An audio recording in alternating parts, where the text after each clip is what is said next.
Hello, my friends. I would like to explain to you why love is more important than relief in your neuroplastic recovery from chronic illness. So, let's just set the stage here of what's going on in your brain. We have a stress switch stuck on. We have the danger or the chemistry of danger flooding your brain 24/7. You're in stress chemistry. You have these symptoms that are created by being stuck in stress chemistry that are wildly uncomfortable, incredibly inconvenient, and are being perceived by your brain as a threat. Now, in order for us to, with neuroplasticity, we're saying, okay, the only real issue here is that the stress switch is stuck on. That's it. But when we're afraid of the symptoms, or we avoid them, we're afraid of them, we're always trying to fix them and get rid of them, we can't be with them comfortably, we're sending the message to our brain that the symptoms are a danger, that they are a threat, which they're not. So the number one goal in neuroplasticity is to create, the first one is to create safety with the symptoms. It's to create safety as a whole, because we can't relax and get into relaxation chemistry unless we feel safe on a certain level. It's pretty hard to relax when you don't feel safe. So that is where this comes in, because for so many people in this process, their symptoms and their fear of them have them avoiding the symptoms, avoiding activities that would trigger them, avoiding so many different things, or being really afraid of them. We flee from our symptoms. We try to run away from them. We try to avoid them. We panic when they're there. We try to, we freeze. We avoid, we dissociate, we're fighting, we're frustrated with them. And all of that just perpetuates the stress chemistry that we're in. So the thing that is key to understand here, and a lot of times, again, their behaviors will be driven towards relief. We're trying to find, we're trying to use our tools to get relief. We're thinking that relief is the goal, relief from the intensity of the discomfort of the symptoms, that relief from the just overall, discomfort is the goal. And it's not. But your brain, because it doesn't know that you can feel safe with the symptom, is going to have you trying to get away from it and trying to find relief instead. And the key to move forward in your recovery is to understand that what you need is to feel safe with the discomfort. And that's actually what creates regulation, that creates a baseline of regulation in your brain and nervous system that you need to recover and to maintain your recovery. And it's the same process when human beings are born into this world and we don't have the capacity to self-regulate very well. Our temperature, our hunger cues, we have no agency to be able to meet our own needs. We're very unregulated. Even our breath is not fully regulated. Like, none of our body systems can regulate themselves.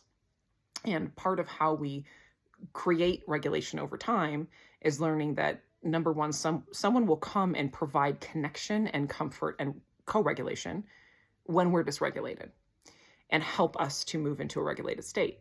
And that's what you're doing when you use your tools. And that's the goal. So when I say you need love more than you need relief, what you need is to know greater, meaning I understand that this is my limbic system being really activated and it's sending me messages of threat, but I'm actually safe. And when I create dopamine, oxytocin, serotonin, and endorphins, I create dose chemistry alongside of this discomfort. I'm sending the message to my brain that I can be safe and regulated even when I'm uncomfortable. And that is what safety is. And part of what is so important with this, because again, I know it's not your fault, but I see this every single day as a coach. People's brains, their limbic systems, it's just how they are always going to try to make things about symptoms again, and about, are the symptoms going away, and do they feel better, are they less intense, when in reality, the only goal here is just to keep creating safety alongside the symptoms. That's it. Keep creating dose alongside the symptoms. We're saying that it's connection that creates regulation, and that's what safety is. I'm able to tolerate discomfort and still feel calm, still feel safe. And again, when you start doing this, it's not going to feel fully calm or safe. It's a practice. It's a leap of faith.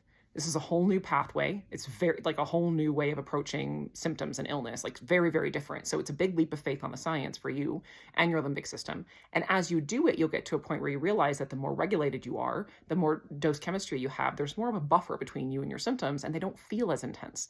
They're still there. And this is the first sign of a person being really in a stable pathway towards recovery, is that they tell me, oh, my symptoms are still there, but they just don't bother me as much. They just don't get to me in the same way. And I can do more because we have more of that regulation. So that regulation, that, saying, I see what I need. I'm making myself, and what's necessary in order to regulate is that we make our regulation the number one priority over anything else. Trying to fix symptoms, trying to get away from the discomfort, trying to get stuff done, whatever else. Say, nope. The most important thing to me right now is you. self and is giving that regulation to you. And this is where self-love is the healing mechanism. So I'm going to give all of my attention to something positive, whether that's somatics, a visualization, music, laughter, tapping, breathing. It doesn't matter what it is. I'm going to give all of my attention to something that I know will create this relaxation chemistry because you're important to me and I know that you need to feel safe. So that's it. This is my priority. And it takes a lot of effort. We have to reorganize our priorities. We have to, but that's what love is.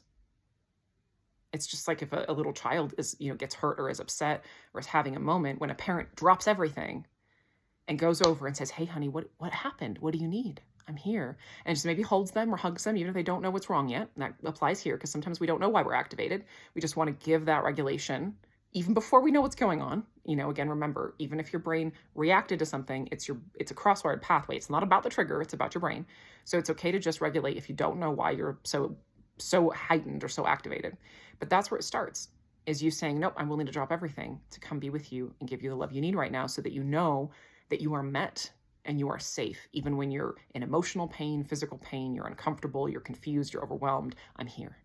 And I'm going to create this experience to help you feel better until we get to understand what's going on and I can help you untangle it. That's more like later stage recovery. So you need love more than you need relief. Focus on regulation and know that with that, you will find relief. That stress switch will turn off and all of your symptoms will go away. Recovery is real. I know I talk a lot about the process on here, not because recovery isn't real, but because in order to get to the point where the symptoms go away, we have to prioritize the process and learning how to create safety when we're feeling wildly unsafe. It is quite the skill, not an easy one, but one that is possible to learn. And that's your whole life. That's your whole recovered life right there. So it's the most important skill to master. I love you guys.